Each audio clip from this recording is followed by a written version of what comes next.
it's really about revaluation, and we've seen company re-rate and revalue.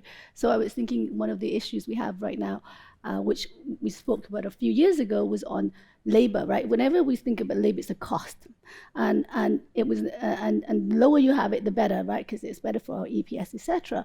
But now in a very much constrained labor market, I'm looking for the guy who has actually higher wage than others, because I think that the ability to retain that labor is going to be higher. Now it's an asset. Paying high wages is an asset, no longer a cost, because now we're in a more constrained labor.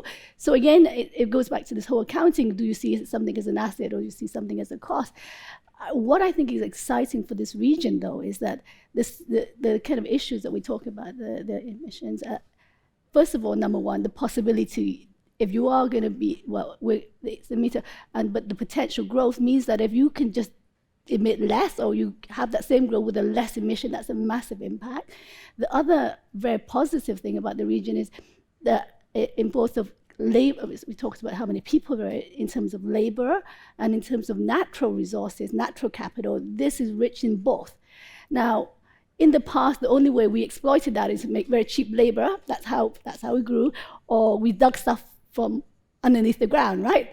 But now we could be thinking, well, that same resource that captured that carbon that we try to dig may itself be an asset, a natural asset, right? And the labor that we used to use as cheap labor, we may now actually hold a higher value in a more scarce way. So it's really about rethinking what those economic assets and costs are. And this is, as David said, the hard work we do is about getting the companies to recognize that and reevaluating that. And that's how you change capital flows, right? Because that's how a stock gets, re-rated.